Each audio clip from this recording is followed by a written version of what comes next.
Welcome to the Cabral Concept, where board-certified naturopath and integrative health practitioner Dr. Stephen Cabral shares how he was diagnosed at the age of 17 with a life-altering illness and given no hope for recovery. It was only after studying and traveling all over the world did he discover how to combine ancient Ayurvedic healing practices with state-of-the-art naturopathic and functional medicine to fully rebalance the body and re-energize it with life. It's time to discover how to get well, lose weight, and finally feel alive again. And now, here's your host, Dr. Stephen Cabral.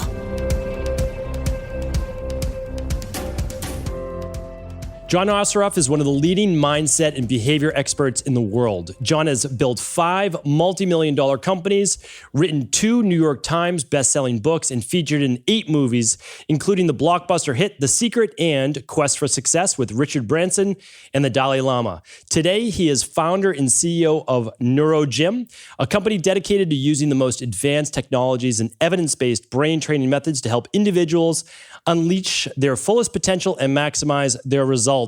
John's latest book, Inner Size, The New Science to Unlocking Your Brain's Hidden Power, helps individuals recognize and release the mental and emotional blocks that prevents them from achieving their biggest goals and dreams. John, it's a pleasure to have you on, and welcome to the show. Stephen, great to be on with you. Yeah, I remember, I haven't even mentioned this to you, but I remember watching The Secret many, many years ago. And I don't know if I know you were doing work, of course, in this field. You were already one of the preeminent mindset-based coaches. And I want you to help us come up with a better term for that as well in the field. But I know that was in such an explosive movie that kind of got your name out and a lot of the other names. Like I knew Joe Vitale, I knew your name, but not to that degree. But I want to go beyond that movie, of course, but it was just such a great introduction to all of these people doing groundbreaking work. And that was kind of the movie, we'll say, that allowed for the exploration now to take it to the next level. So here today on the show, we're going to help take it to the next level. But I would love for you, because again, you have a very impressive resume. What got you into The Secret? Like, what were you doing? And then we're going to say, okay, where have things come in the last however long it's been, 15 years or so? Sure. Great question. So I've been an entrepreneur for most of my life. From the time I was 19, when I got into real estate, I just started building companies, and I was into personal development. So I used reading as a vehicle to upgrade my knowledge and skills and awareness. I used, events that I went to hear world-renowned experts teaching me, skills, tools, technologies, methodologies to get out of my own way and to see how much more I can achieve for my own life and for my employees. And then in 1999, I took a company public on NASDAQ that was very, very successful. It was my second successful company. And I retired for a few years, and I just did a lot of research on, what causes one person to really achieve success in their health and well-being, in their relationships, and what was the deeper than the surface reasons. And I wrote a book called Having It All. And it became a New York Times bestseller because I dove into the neuroscience of success and the neuroscience that differentiates setting goals from what is happening in our brain that will cause us either to achieve goals or not. And people loved the book, and I got onto lots and lots of TV shows and radio shows. And then people started asking me if I do any seminars, and the answer was no, I didn't do any coaching, I didn't do any seminars, I was retired. And then people said, well, would you consider doing an event? And I said, well, sure, if people come to San Diego where I live, where I'm retired, I'll do an event. And I started doing events like every 120 days, and they would sell out within days. And so I just got into the personal development business of teaching. No, I was never on my plan to do that. And my book became a New York Times bestseller. And a lady by the name of Rhonda Byrne heard about, my book, and The Secret is what she was working on. And I had a story in my book around a dream home that I'd cut out of a magazine. And I ended up living in that dream home, even though I didn't know how much it was or where it was when I cut out this picture. I didn't even know that I bought it when I moved into it. And she was like, oh my God, that's the law of attraction at work. And I said, well, I learned about the law of attraction when I was 19 from Bob Proctor. And, the premise was that we attract what we think about and resonate with most, which I don't agree with totally, but we'll get into that in just a little bit. And so she invited me to be in the movie. And all of a sudden, this movie was seen by 500 million people. And here I get invited to Ellen DeGeneres and to Larry King and to Anderson Cooper and to every TV and radio show in the world. And because I was the guy that explained stuff at the neuroscience level and the psychological level, which is my passion, I got invited to a lot of shows with, some professors who were dissing the law of attraction, as some kind of metaphysical airy-fairy stuff. But whenever I said to them, great, so, when I take a tuning fork, and I hit the A440 key on a piano, the tuning fork vibrates and there's no strings between the tuning fork and the piano. Does that mean that they're not in resonance, therefore, oscillating at the same vibrational rate? No, that is happening. I said, oh, so there's stuff happening, beneath our level of awareness or ability to see with our eyes that maybe we just need to understand more about. So long story short, The Secret put many of us into this stratospheric stage of our businesses because people got fascinated with, do my thoughts matter? Do my emotions matter? I know my behavior matters, but is there something other than that? And so that's how I got into the movie The Secret. And that's how I got to really accelerate the stuff that I'm doing. Then I wrote several more books that became bestsellers. And I've just been on this journey now for about 15 years or so of researching, creating programs, writing about it, doing interviews to help people understand that they have a $100 billion brain, that when they learn how to use it a little bit better, they can exponentially increase their results. That's a great summary too, because I was going to ask you, what exactly is this law of attraction for people that haven't heard of it before? But that's really how I explain it as well. It's a law of vibration. It's an actually scientific-based law. We can debate how it's actually happening, but there's really science behind it. There are frequencies that are emanated out there, and we are either picking them up, we're giving them off, and obviously probably both are happening at the same exact time.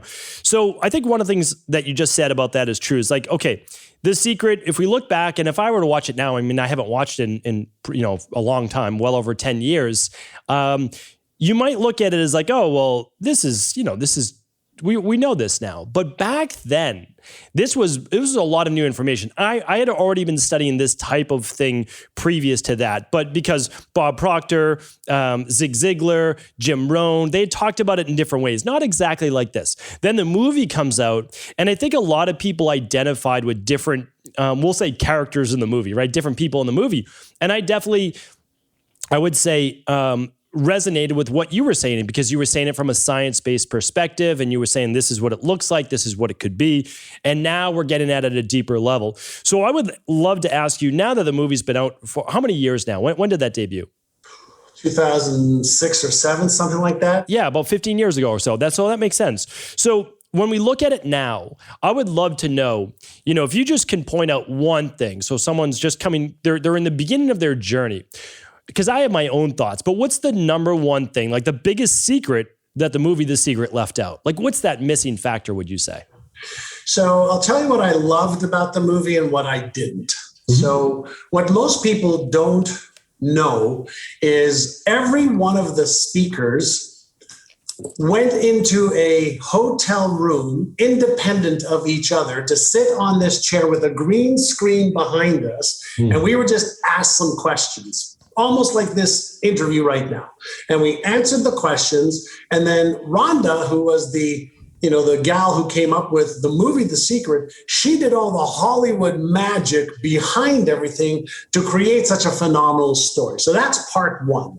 Okay. So in the movie, the underlying theme, right, is think, believe, and you'll achieve. Mm-hmm. Think, believe, and you'll achieve, right?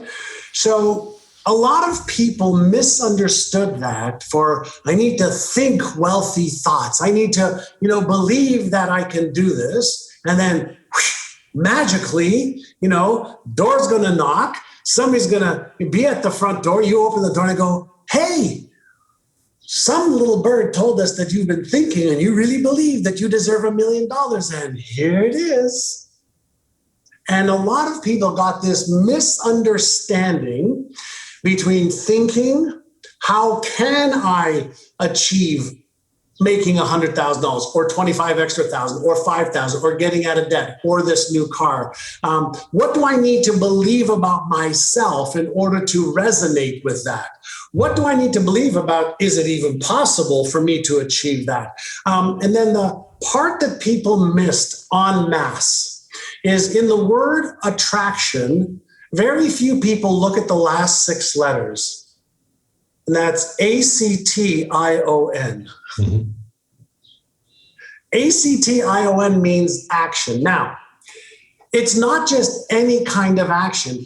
If there is this play in a participatory universe that we live in, we know that we live in a sea, of energy, quanta, information, right?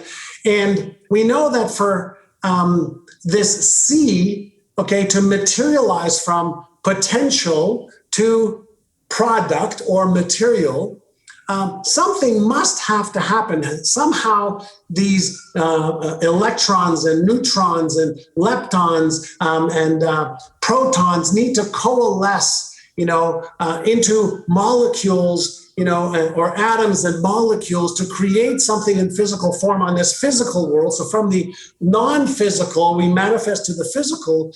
And is it possible that I need to understand how to behave to get this 100 trillion cell structure called a human?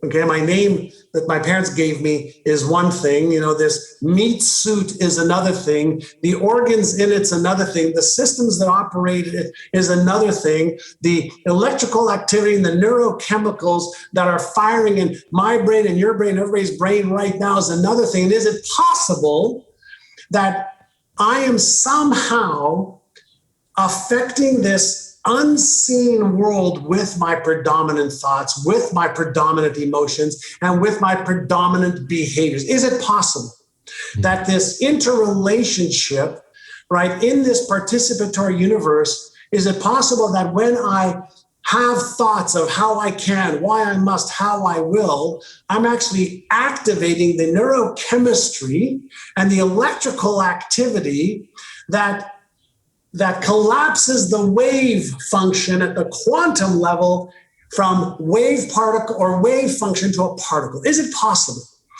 And all the research shows that yes, that is possible and probable in what's happening. So if my brain is an electromagnetic switching station that allows light in through my eyes, we don't see with our eyes, we see through our eyes, and it's our brain that sees.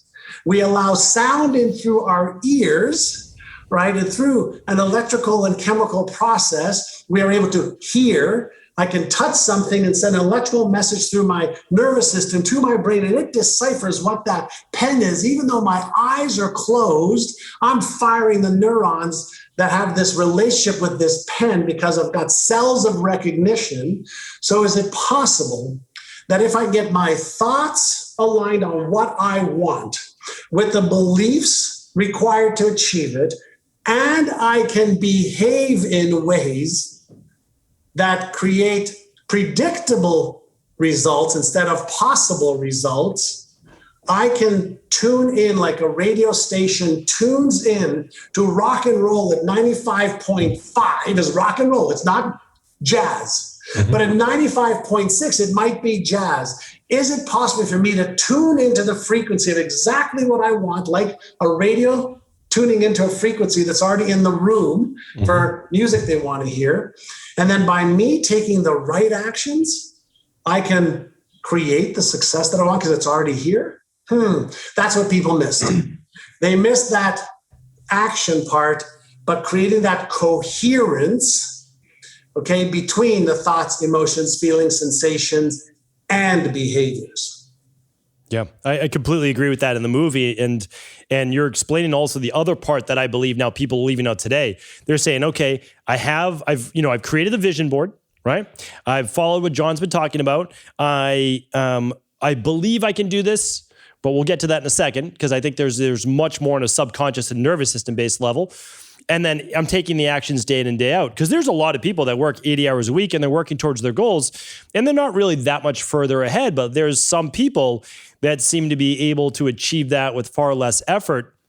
And for me, and again, I would love you to be able to add more color to this and correct any place that I'm off. I've looked into why do some people, like, we can say, oh, this person's a good person or a bad person, right? We can say this person's this or this person's that, but yet everybody is able to achieve it, even if they're doing it for the wrong reasons and for negative reasons as well, and very selfish reasons. So I look at it now as it is feeling and conviction. It's actually already believing that, not that it's done, because you can't always convince yourself that it's done, but you are that person. Meaning, like, you're not just worthy, you are that person. I kind of look at it as like professional athletes. When a professional athlete is at the top of their game, there's a level of not just flow, there's a level of basically ego where I am the best. Like, I'm going to pull up to that 3-pointer and I'm going to hit it because nobody else should have the ball in their hand with 5 seconds left in the game and the game on the line. Or when it's, Tiger Woods back in the heyday, I am, no matter what, if I have the lead going into Sunday, there's no chance that you're going to beat me. I follow the UFC. I'm looking at certain UFC fighters. What happens when they're hungry, going for the belt versus afterwards? So it's not even a belief. It is knowing, and it's a part of who you are. Please let me know if I'm onto something there. And then also, if we're not that person, how do we get there? Yeah, you've hit on a lot of different points, and there's only 4 things that can get in our way. And before I share with you what the 4 things are, let's maybe all have an agreement on this one premise that I have.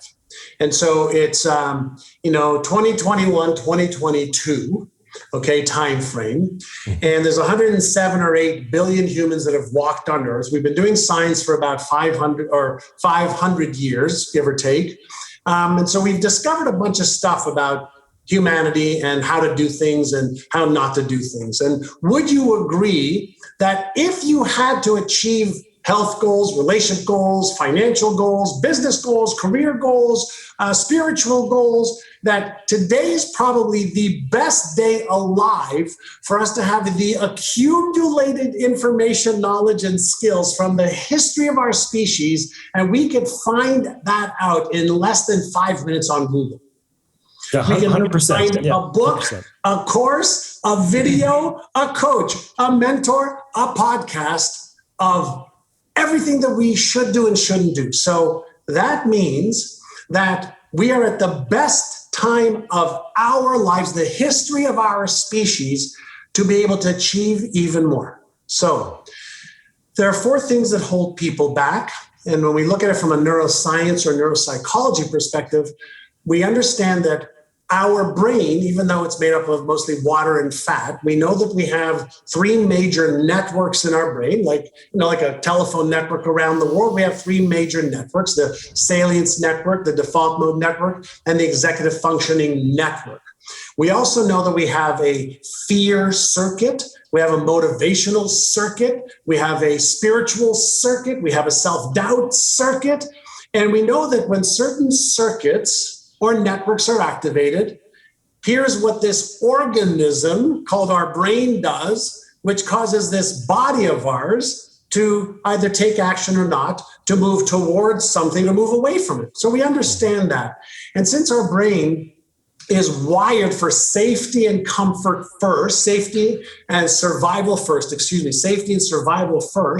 and then moving away from anything real or imagined that could cause us to be uncomfortable or for us to feel any type of mental or emotional, financial pain or discomfort. We move away from that first. We do number 1 and 2 in a way that conserves the most amount of energy. And the way we do that is we develop these automatic triggers that causes certain behaviors for the protection of those things. And then as long as we feel safe and secure and there's no real threat, we then maybe will look to gain more pleasure. So that is how this organism works. If you were to take away, my face and my hair and even take my skull away, what you'd be left with is that.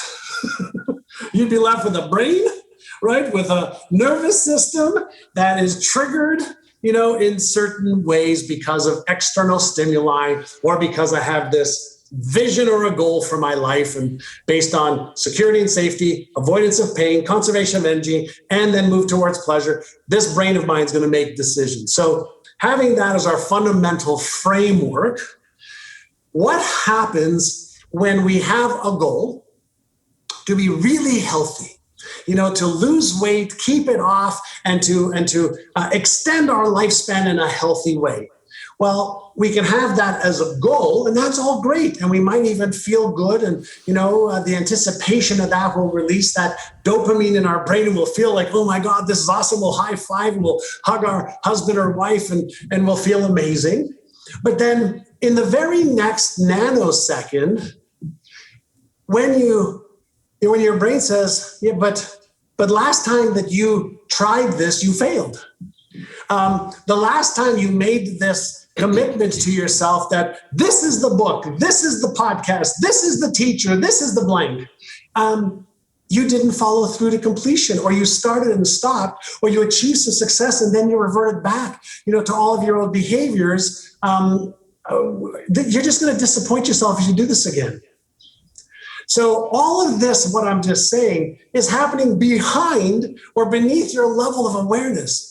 Our brain understands our patterns better than we do. Why? Because the patterns that we have repeated move from a conscious pattern that we may, deliberately create, but then it moves to an unconscious pattern that operates in a conservation energy mode to do what? To keep us safe and away from any real or imagined pain or discomfort. So if we don't have the knowledge and skill of how we're going to achieve that goal, chances are we will trigger that stress response or the sympathetic nervous system that you're very familiar with, Stephen. And so what can trigger this stress is when the demand required for the goal achievement part of what we want to do, when the demand exceeds my capacity, my stress circuits gets activated. When the demand exceeds the capacity, not that we can't upgrade, right, our knowledge and skills, but when the demand exceeds the capacity, this trigger, the fight, flight, freeze, or faint circuit activates automatically. No differently than if you're driving your car down the highway, and your car, gets a little flat tire. The signal pops up on your dash. You don't take the hammer, that may be sitting on the front seat and hit the dash. You say, oh, there's a signal that just went on to warn me, to make me aware. Now, when this signal gets activated in the average person, since they don't have a lot of training in awareness and in emotional management and regulation, they want to suppress or eliminate this uncomfortable feeling they have as a result of whether it's adrenaline or cortisol or epinephrine or norepinephrine that's going through their bloodstream. And what they don't know is with a simple exercise, a mental technique of breathing in as slowly as you can through your nose and breathing out as slowly as you can through your mouth, as if you're blowing out through a straw. You can actually deactivate the sympathetic nervous system in less than 90 seconds, which is the fight, flight, freeze circuit. And it's the automatic reactive circuit to a potential threat or pain or discomfort or real. And you can activate the parasympathetic nervous system, which is our calm circuit that allows us to respond using what I call as the Einstein part of the brain versus allowing the Frankenstein's monster to run wild. So when we're dealing with achievement of goals, if we don't have the knowledge and skills, then we have uncertainty and doubt. And in the uncertainty and doubt, we may have fears and we may have stress. Number two, you mentioned something earlier about, professional athletes or CEOs around their, give me the last shot. Tiger Woods, if I'm leading, going into the final round, I'm winning. Well, that's an identity. Mm-hmm. That's an identity. And when our identity doesn't match our destiny, stress circuit's activated again. Fear circuit, uncertainty circuit, self-doubt circuit, anxiety circuit is activated when there's a mismatch between our identity and our destiny. So the question is, can we upgrade our identity to match the destiny that we want? Can we upgrade? And if the answer is yes, then what does it actually mean? Like, where is our identity? Where is our self-image? Where is self-worth? Where is self-esteem? Where is self-confidence? Like, where is it? Well, we don't know exactly where it is, but we do know that it is a cluster of reinforced neural patterns, because we weren't born with an identity. We weren't born with a self-image. We weren't born with self-confidence. We weren't born with fears. We weren't born with anything other than potential. And so we became conditioned or wired, and our brain created neural networks and connections that went from automatic creation based on our environment in the imprinting years or the modeling years as we were children, from our parents, our teachers, television, school, etc. And then once those patterns were repeated, they moved from conscious effort to create them to unconscious automatic patterns that operate based on cues from our external or internal world. So now we're talking about upgrading our self-image or identity to match our destiny. And I'll show you an exercise in a little bit on how to do that. So that's two things that could be holding us back. Third thing is limiting belief. But what is a limiting belief? Again, I want to go back to, if you own a $100 billion brain, which you do, or organism, and you weren't born with any beliefs, then your beliefs about what's possible or what's not possible is nothing more than a series of connected neurons, brain cells, networks, circuits in your brain that get activated and reinforced. So if you believe you're too young or too old, if you believe that you don't have enough of this or too much of that, whatever you believe happens to make up the lens by which your brain actually sees the world. But it also drives behavior. Why? Between self-image and beliefs, we have to, we're always creating psychological constants. And so psychological constants means that what I believe in the inside must match and be constant with what I see and experience on the outside. Mm-hmm. Why? Well, part of what our brain does is it's projecting what's on the inside onto the canvas on the outside. So everybody thinks that, we see what's out there. No, we don't. We project what's in here onto the canvas out there. And our brain deletes and distorts anything that doesn't match the internal map of our reality that we've created in here. So if we have limiting beliefs, then basically our brain is turning off all of the other stations, as if, I'm using the radio analogy I gave earlier. It's tuning out everything else, and it's keeping us locked on the belief stations that we have. So now we have three things that get in our way. And then the fourth one, which is probably one of the easiest to fix, is we have over 50 different types of fear that hold us humans back.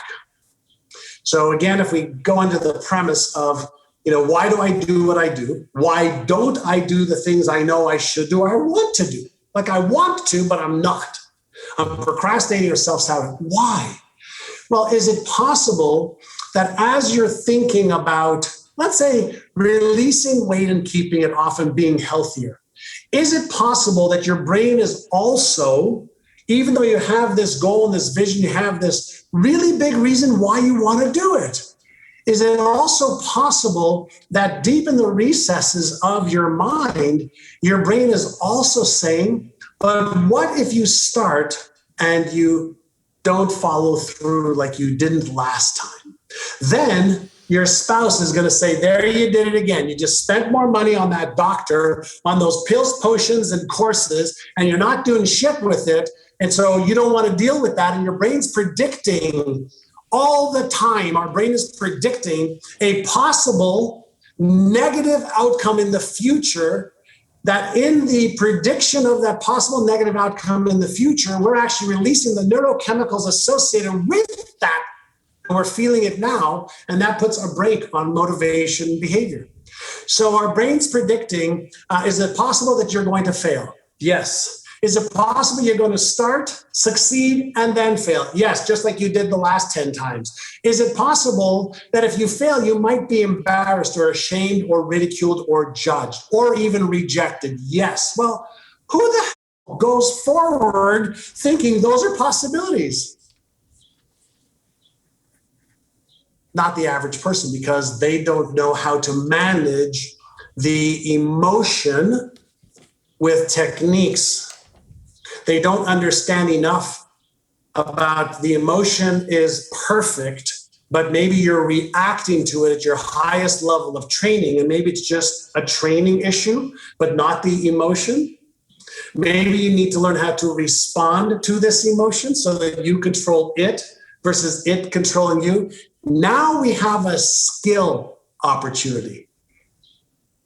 So all of these things are interrelated to keep you safe and secure, to keep you avoiding pain or discomfort, to keep conserving energy, all before you get the prize and the joy. So when we're talking about the complexity of the brain, we can also simplify some things so that we can just get a little bit better. And with getting a little bit better by working on the little hinges that swing the big doors, we can actually fulfill more of our potential instead of standing on the edge of it, right? And so that's the domain that I've been fascinated with, because I know that we all have so much potential, and every brain works the same way. Like, there's anomalies, I get that, there's anomalies, but for 99.9% of us, your brain and my brain works the same. It's not like you have 4 circuits and I have 2. No, you've got the left hemisphere and the right hemisphere, and you've got, the neocortex and the limbic system, and you've got the same components, the same members of the orchestra. And some people are better at getting the coherence of the orchestra to achieve success faster and easier versus, imagine if you're an orchestra leader, you're the leader of a band, and one of the members, one of the musicians is out of whack. I don't care how good the other musicians are, that music will not sound good. That's called chaos. But when you create coherence and you create harmony between the different circuits and networks in your brain, and you match it up with the behaviors, now, oh wow, that's what people call I'm in flow. This is effortless. This is stress less, right? But most people have never studied, how do I get into and stay into flow more frequently than chaos? 100%. No, I think that's sorry for the long-winded answer, but no, that was great. You've got a medical background. I know the people that are listening to you, probably like the science behind it a little bit more, because all the answers we need are here, and they've never been as clear and accurate as they are today. Will they be better in 20, 30, 50 years? Yes. 100%. And we're going to talk about where this field is moving. But, a lot of what you describe, our listeners, our audience will be familiar with, because yes, we talk about these things on Mondays, but we talk about the nervous system and blending with that subconscious mind. Meaning the subconscious mind is essentially our nervous system. And it's a great way for us to be able to get all the things that we've already been conditioned and wired already to know and believe that have really taken place, before the age of 6 years old, before the age of 8 years old. And yes, they're reinforced over life. But the nice thing is that we can rewire those.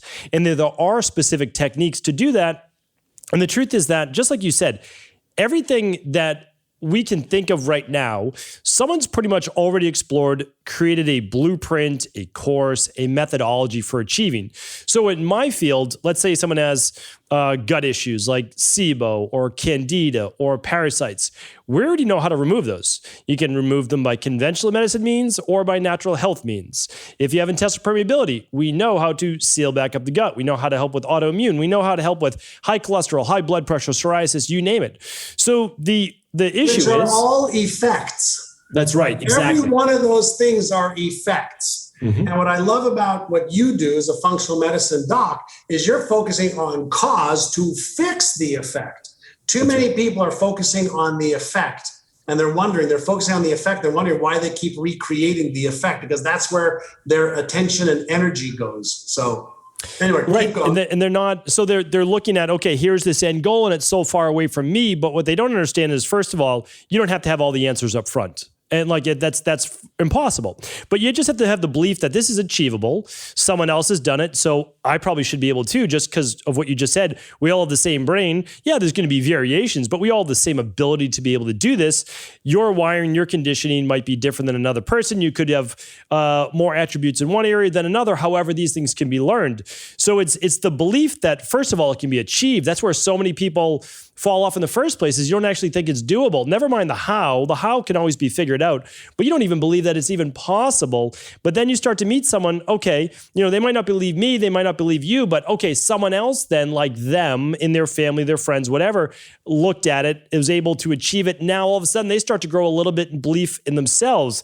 And I love how in your book, Inner Size here, I really like this, because I do believe that, it's if you're making $60,000 a year, probably don't aim for $1 million the next year. You can, I'm not saying that, but do you actually believe you can make $1 million the next year?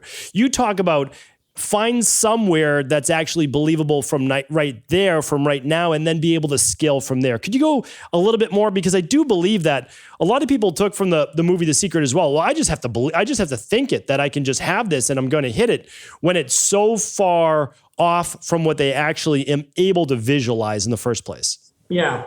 So when we're talking about goal achieving, we need, what is it that we want to achieve, why we want to achieve it, how we're going to achieve it, when are we going to achieve it by.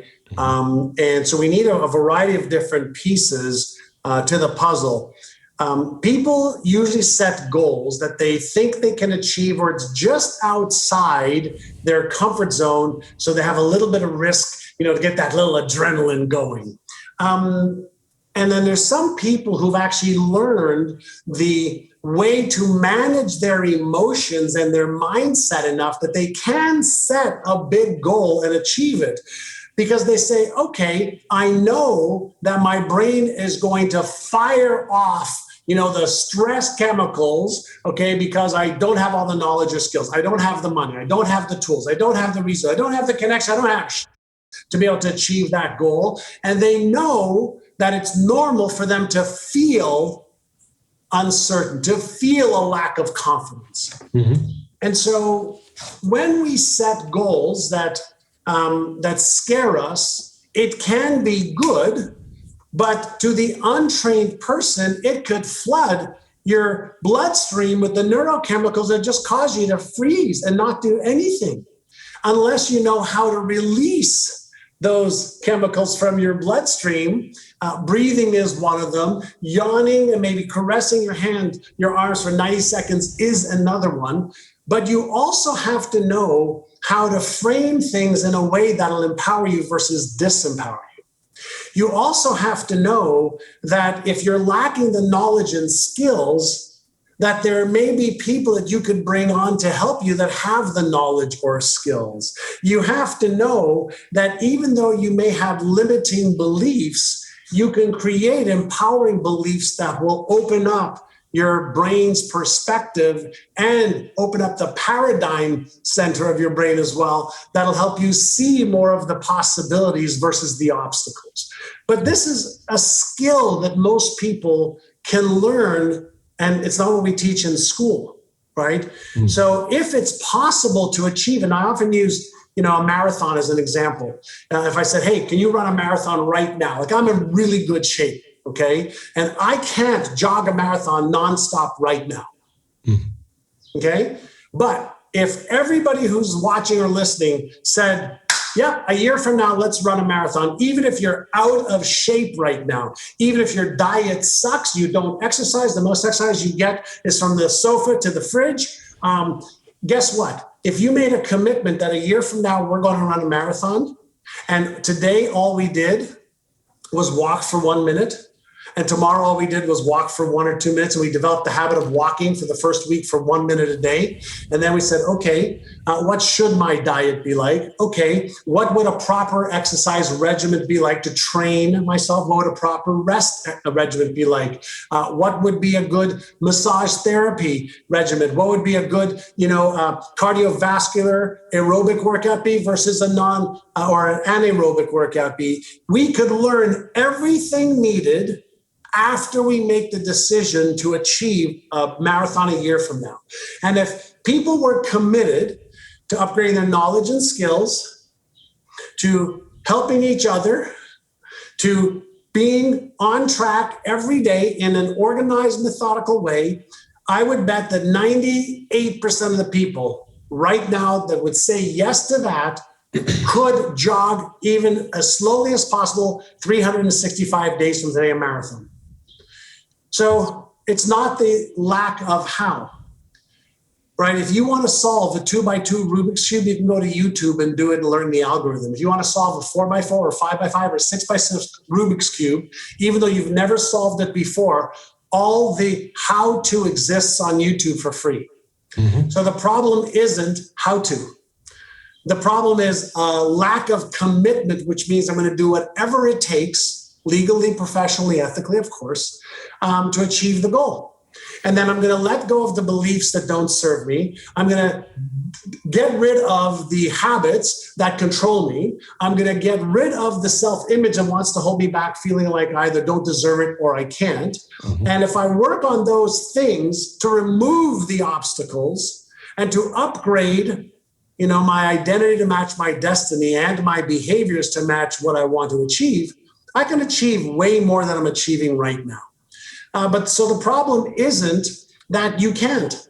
The problem is you haven't committed to the outcome no matter what. That's the bigger problem. And that means that you either lack the motivation, which is the motive for action. Mm-hmm. And that means that you don't have a big enough why. Why must you do it versus why should you or why you want to? We don't do what we should or we do what we must do. So whenever you're setting any goal, ask yourself, why must you? What will it make of you? Who will you help other than you? What kind of character would it help you build? What kind of journey will it help you have? What kind of options will it give you? And then say, if I don't, then what kind of character will I reinforce? If I don't, what kind of lifestyle will I have to settle for? If I don't, then what will my self-image of myself be? And isn't that something you should be afraid of reinforcing if you don't want those things? So we can use the carrot or the stick to motivate us, to give us motives for actions. And we can also motivate us by saying, I want to move away from this for sure as well, because I refuse to be that person. Yes. Yeah, I think negative future projecting versus the positive future projecting can be a more powerful catalyst because it can, give that nervous system the charge that it needs to say, listen, this can't happen any longer. You're putting yourself in some type of danger, whether it be physical or mental, emotional, whatever it might be, or it might be family. Because a lot of times I've found that people won't do it for themselves. But if you can get them to understand that it's for their spouse or it's for their children or their grandchildren, being healthy to stay around for them, and then it could be, okay, yeah, maybe it's not about me. Maybe it's for other people as well, or the service that you're able to provide to others. And everything that we're talking about right now, I mean, really, like you just said, John, is like everything there's a how-to. So there's a method for you, no doubt about it. And I love the marathon example because absolutely 98%, 100% could do it. They could make it happen no matter where they're at today. They could consistently jog that marathon and make it happen. Now, the problem is simply getting to that starting point, right? Because you'd have to join that group. You'd have to make that commitment. Because after that, I found one of the reasons why you hire a coach or you hire a mentor or you're part of a group is that they help with the consistency. Because most people will say, I have a year to achieve that marathon. So what do they start? Well, a month before. 2 months before. And now that's a totally different situation. But also the big part of joining a group and hiring a mentor is that you get to borrow their confidence. You borrow their self-image. And when you do that, you might say, listen, mine is growing. I'm rewiring my circuitry. But for right now, my coach believes in me. This group believes in me. I think I can achieve that as well. So that's one of the best things I've seen with online groups. Those are powerful. But whenever you have, and I would say, someone that manages you, that really talks to you when you're a little bit down, that motivates you, but keeps you consistent and also accountable, right? Because a lot of times we humans will slack off when things are okay, right? But we need someone to say, listen, yeah, things are okay right now, but they're not going to stay okay if you continue with this trajectory. So, I'd love to hear your thoughts on that. And then also, because I wanted to ask you this question, is there anyone, is there a school right now that is actually teaching this? So I know it's a two-part, but I want to make sure I don't forget that next question, because I don't think that they're teaching neuroscience, of course, but are they teaching neuroscience in terms of life achievement? I don't know. I haven't seen that. That's why I started myneurogym.com, right? Is to really teach the brain stuff. So a couple of thoughts popped into my head, one of which is in play right now. So I'll share some with you. Let me see if I get the exact date, but it was like 20 days ago or so. I've got a text from a friend of mine.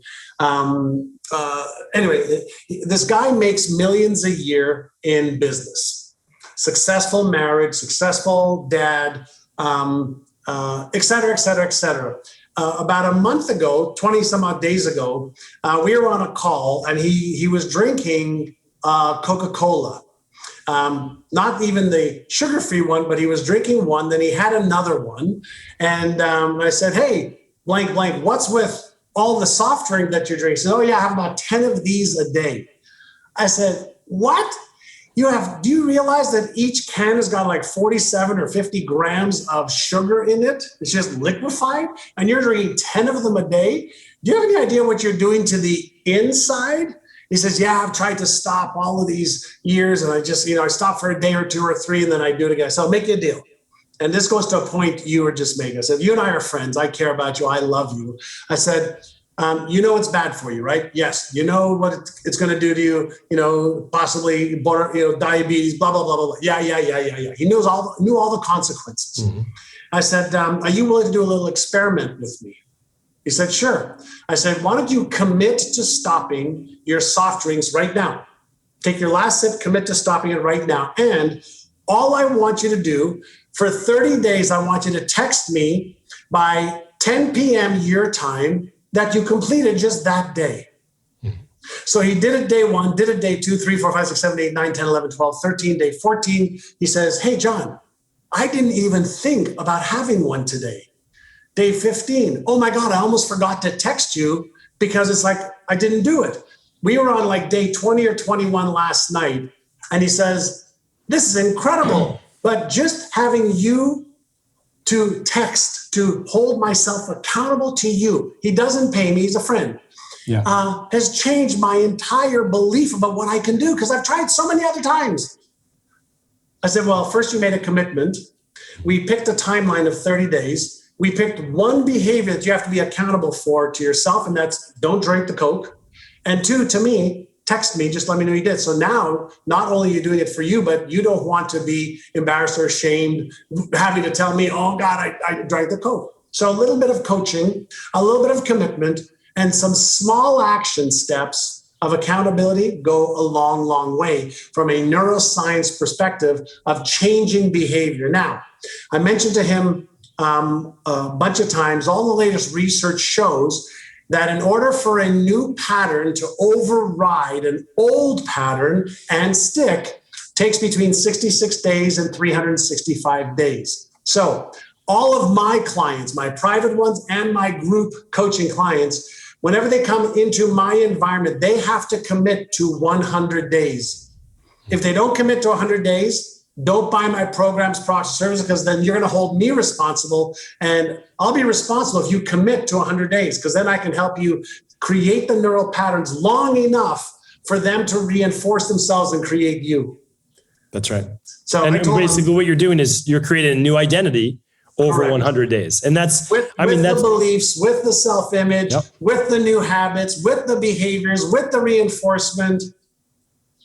100%. No, I mean, I love that. And that's what I try to do is really simplify things for people, because if you create the self-belief that it can happen, or the identity that you can make it happen, you're going to have ups and downs. Like, there's no doubt about it. Like, everyone, like, for your friend might go out to a dinner and then all of a sudden start drinking that Coke and not even realize it, right? So like, okay, that's a fall off, but he realizes it. And now he knows, okay, when he goes out to dinner, he can't fall into those poor habits again. So we all have ups and downs, but if all of a sudden you create the belief or the identity, you're going to be the type of person that will see it through no matter what. And that's when I think sky's the limit.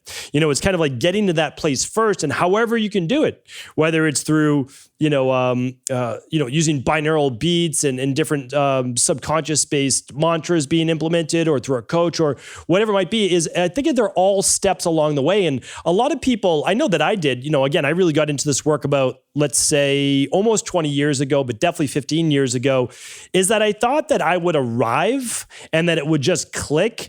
And that was never the case for me. It might have been for you, but what it was an accumulation of knowledge and beliefs, and then going about all the different things that I learned in childhood and basically rewiring this. Oh, this popped up, rewiring this came up, rewiring this. And now it really is like a self-fulfilling prophecy, because like you talk about in your book, now I'm more self-aware. When these little negative patterns pop up, I think you might have called them ants or something like that. When they pop up, I say, oh, okay, yeah. Well, I just basically talk to myself. Listen, there it is again. You don't need to listen to that, because you already know that's not you. So I don't identify it with it. And now it's much easier to override. So again, like, I think this field is absolutely amazing. And I also understand that there are probably levels to this, and I have levels to go, but I'm now enjoying the process. Yeah. Listen, it's like a martial art. It's like learning a new language. It's like, let's say you want to get to know New York City. And let's say you have a limited amount of time and you're at the airport at LaGuardia and you say, I want to go see Manhattan. You hop into a helicopter and you do a helicopter tour of Manhattan. You go, oh my God, this is unbelievable. Look at this. And then you say, well, God, I've been to Manhattan. Well, you've seen Manhattan. Mm-hmm. And let's say you look down on your way back to the airport and you see Central Park. And you go, okay, I'm going to come back here and I'm actually going to take a tour of Central Park. So the helicopter lands, you take a tour of Central Park. So, oh my God, I really know Manhattan. And you go, well, you know what? There's another level. Let's hire somebody who's lived here for 50 years. And let's have them take you for a tour just of this neighborhood. And you're like, oh my God, this is incredible. And you go, well, you know what? I'm going to come and live here. Right? So there's always another layer of this awareness and of this knowledge. And so when we're dealing with the domain of performance, human performance, my own performance, your own performance, awareness is one of the greatest neuromuscles that you can strengthen. So awareness of the ants is awareness of my automatic negative thoughts. Mm-hmm. Awareness of the automatic negative emotions is another part of it.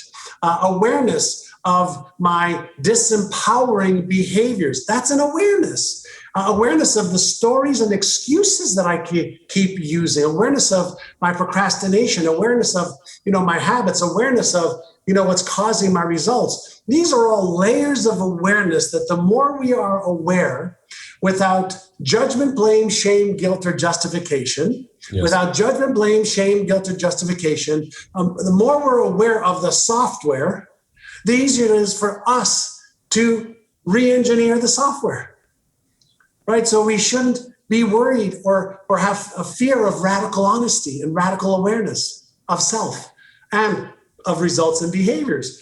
And when you do that from a healthy perspective of, I am prepared to grow, I'm prepared to become more so I can have more and give more and enjoy more, then it's a healthy relationship with oneself for saying, oh no, I don't want to see what's there.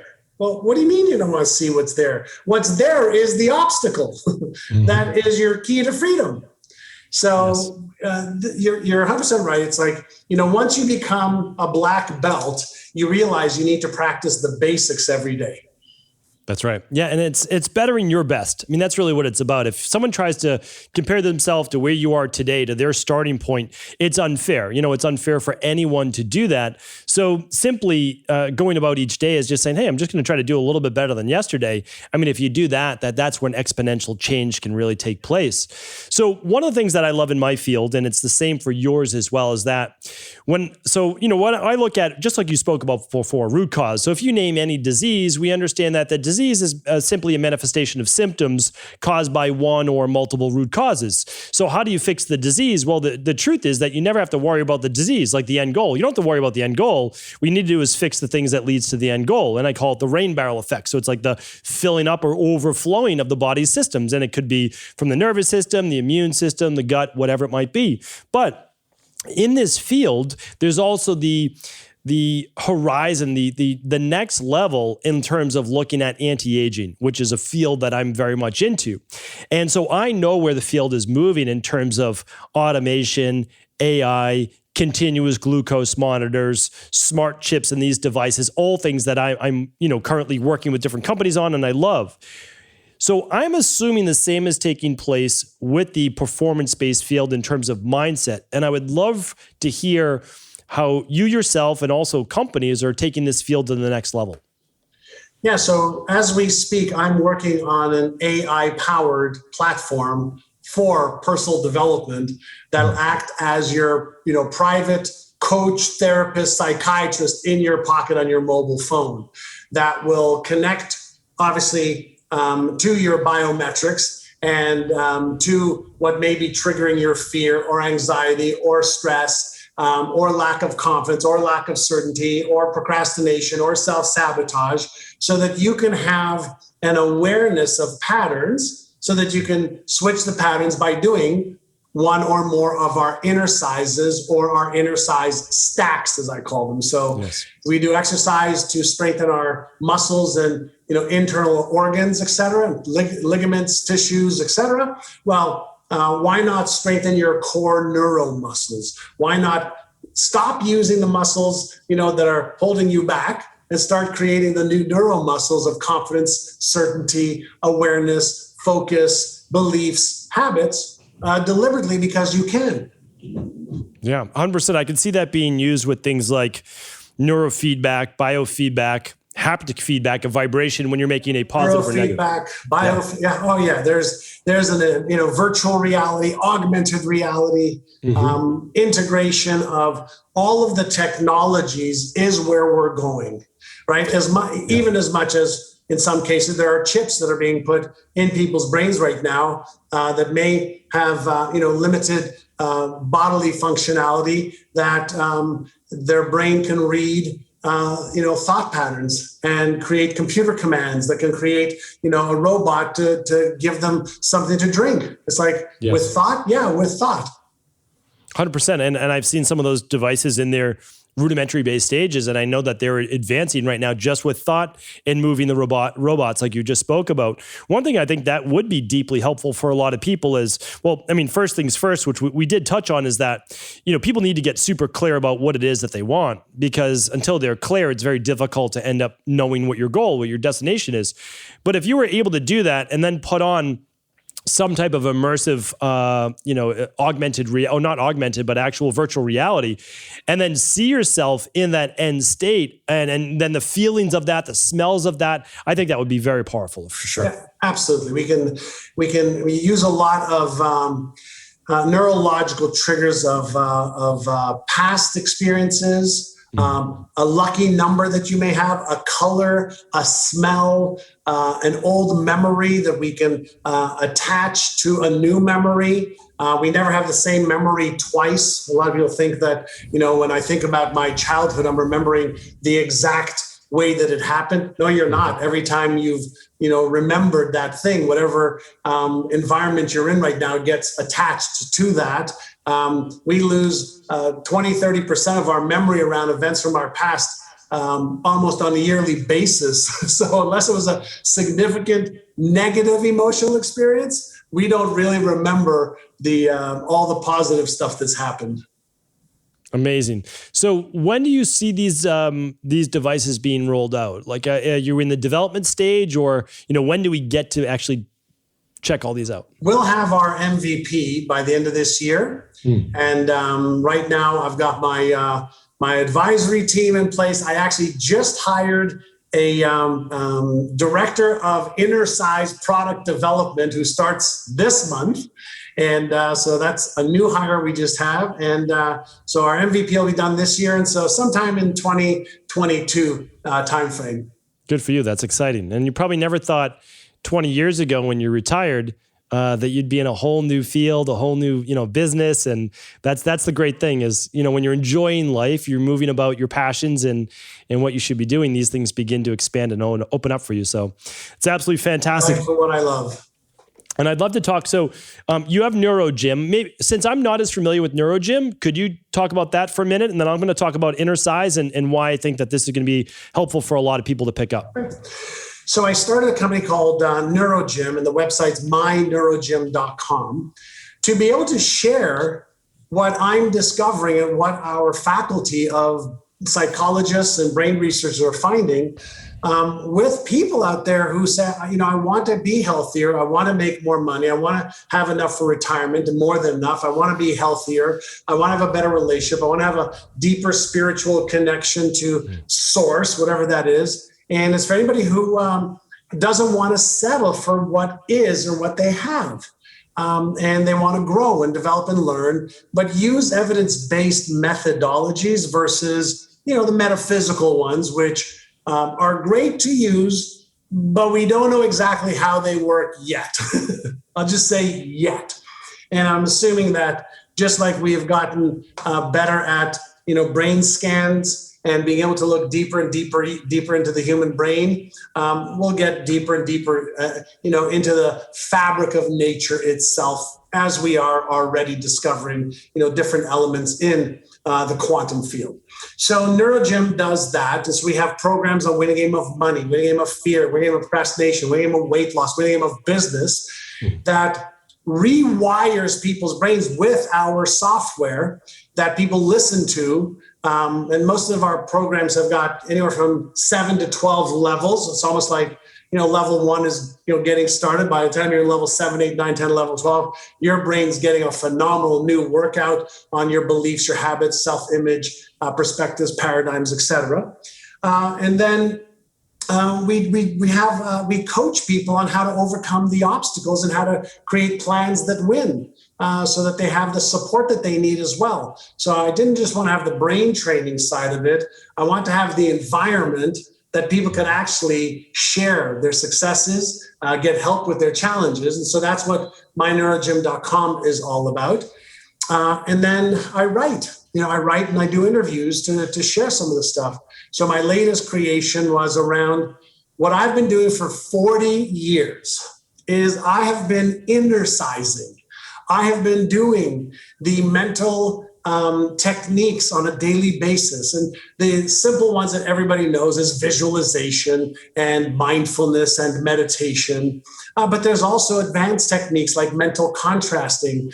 There's subliminal work that you can do as well while you're doing, the conscious work. There's cognitive behavior therapy. There's cognitive priming techniques that you can. There's a lot of techniques that the average person doesn't even know. They're not even doing the basic ones, let alone the advanced ones.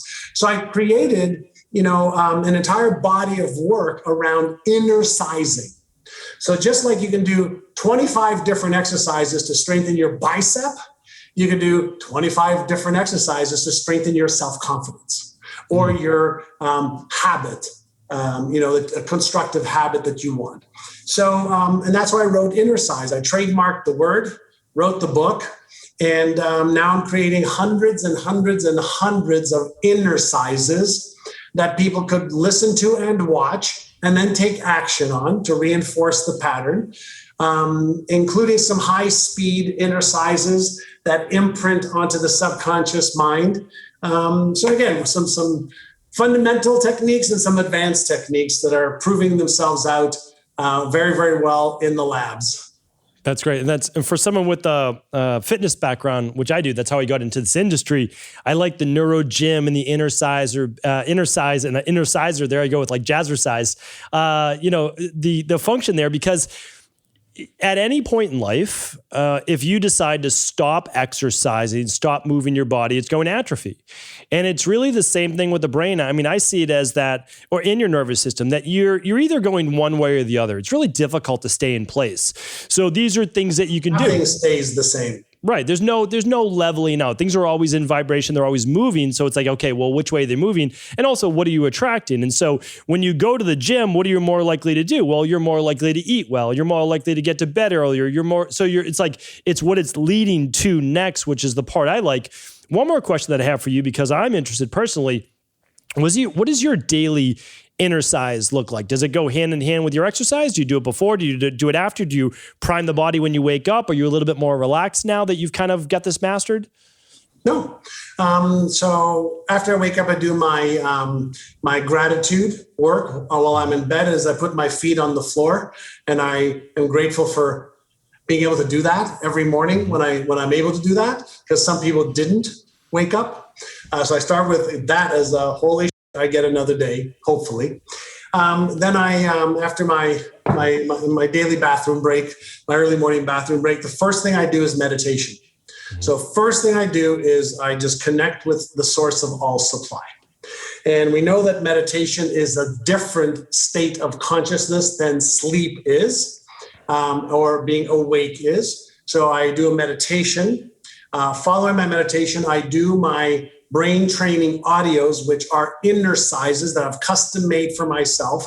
All of my students around the world have programs that we've already created for them. So they do their inner sizes. I open up, give me a second, I'll show you something.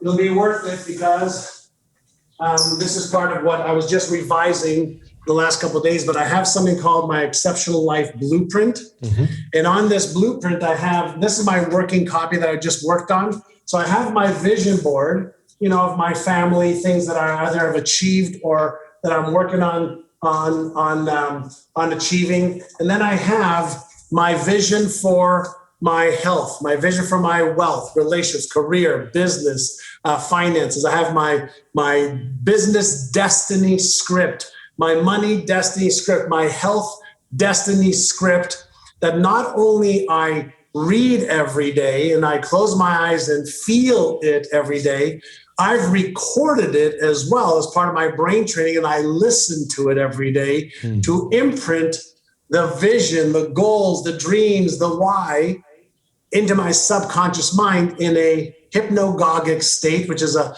quiet, relaxed state. And for that, I want to be in an alpha brainwave frequency. And so I do that every morning. Then I go and exercise for about an hour to an hour and 15 minutes. Then I have my super duper smoothie, and I'm vegan now for about 8.5 years. And then after my shower, I start work around 9:30 every day.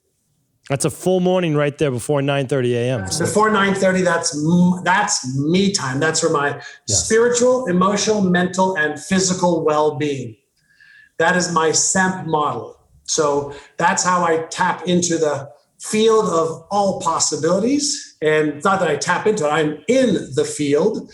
I just happen to be in this vibrational frequency that's solid, but it's hydrogen, oxygen, nitrogen, carbon all coalesced into this sentient being that we call a human, with the name of John, with these features. So I make sure that I remember that I am in the field. Everything is created from the field to and through me. So there's no thing that is missing. I just need to tune into what's already here. So I get this brain tuned in, and I call that cognitive priming. And then I go about my day, and my days are organized with, my meetings, my time to think, my time to get some breathing done every 55 minutes after the hour that I'm not on an interview. A bell will go off on my mobile phone, and it'll just remind me to stop, reset through breath, I do exercise number 1 called Take 6, Calm the Circuits. Then exercise number 2 is called AYA, which is Awareness, Intention, Action. So I want to be aware of the last 55 minutes of my thoughts, emotions, feelings, sensations, and behaviors without judgment, blame, shame, guilt, or justification, just awareness. Then I want to set an intention for the next hour. And then I say, what's the action I'm going to take right now to move in that direction? I do that about 8 times a day. Why do I do that 8 times a day? A, because it just gives me a chance to recalibrate every hour. B, I want to reinforce a pattern that then will reinforce me because it becomes a habit, and habits reinforce themselves without thought or energy. So my brain knows I want to be in a state of awareness. My brain knows I want to be intentional. My brain knows I want to be proactive versus just active. Amazing. So very, very, very deliberate with time to goof off and have fun and not have any plans. But the opening and closing of every day, I don't care where I am in the world, is the same. That's diet, great. Yeah. Diet, the same. Right? So I don't deviate from my inner game stuff, my diet, my food plan. I don't deviate from my sleep patterns very often. And so there are certain things that are what I call are my keystone habits that create the foundation of high performance.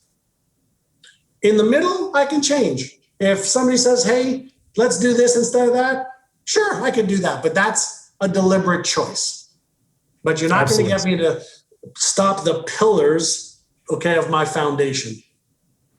No, that's fantastic. And that is you're in a constant state of self-awareness. And if for some reason you drift, you have those timers that go off every 55 minutes, you can get right back on track. And I think that could be a big takeaway for people is that you're not micromanaging your day, you're overall macro-managing your life, moving it in the correct direction. And I think, by after 30 days or so, I know that we're going to need at least, 66 plus days, that it will become second nature, that it will become your identity.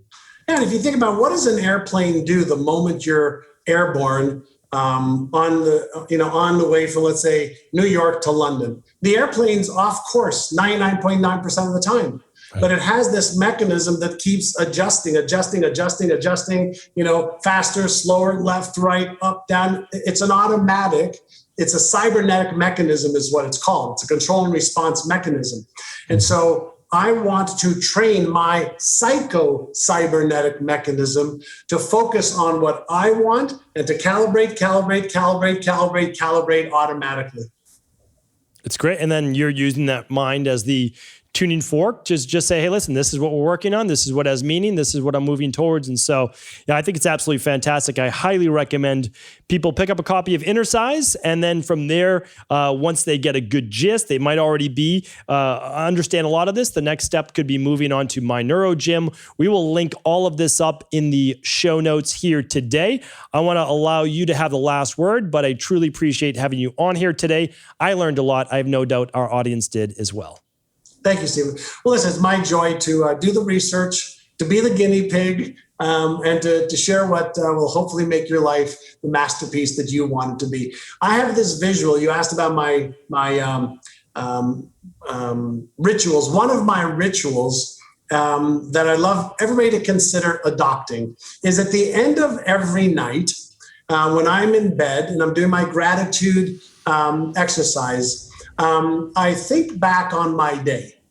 And like every artist, likes to sign her work or his work, I create an image of my day and I sign it at the bottom. Now, why do I do that? Well, I do that because I want to remember that every day I am the architect and the painter and the artist of my life. And I want to be proud of what I create because every day is a brushstroke on that canvas. And some days, the brushstroke is like dark. Oh my God. Oh, I don't like that. But when we step back sometimes and we look at those dark spots and those bright spots, the combination of all of them is what creates the masterpiece. So I want to make sure that I frame the things during the day in ways that create the masterpiece and empower me, that I'm proud of. And I want to create that signature saying, today was another day in my masterpiece. Tomorrow I will make it even better. So every day I want to close out my day with signing my day. And if everybody signs their day and is serious about making sure that the signature you put on the day is worthy of your life, because you just took 86,400 seconds of that day, and you did something with those 86,400 seconds. You wouldn't want to take $86,400 and just throw it to the wind, where it's going to end up in the water and disintegrate. You may want to throw it in the wind where there's people that can benefit from it. That would give you a lot of joy, but to disintegrate it would be like, oh, I just wasted it. I don't want to waste my life, and I don't want anybody else to either. Life is the gift. Let's teach, let's use it as it's how precious it really is. And time is what life is made of, as Bruce Lee said. So let's cherish our time, sign our day with pride. Well said. We're going to keep it at that for today. That was amazing. Beautiful way to close it. Thank you so much, John, for being on the show. And for everyone, please tune into those show notes. We're going to link up John's work and all the different books and opportunities that you can have to learn from him. Take care. Have an amazing day. Thanks so much for tuning into today's show. And before you go, I want to make sure that you know that this is the very last week of our semi-annual sale. That means that after this week, prices go back to their normal everyday price over at Equilife, and your ability to save up to 25% off store-wide goes away. So definitely head on over to equi.life and save up to 25% on your favorite nutritional supplements, wellness protocols, detoxes, at-home labs, and so much more. Plus, all this week, you'll be able to tune in for daily deals that are only found by heading on over to Equilife. That is equi.life. Check it out for up to 25% off this week while supplies last. Take care.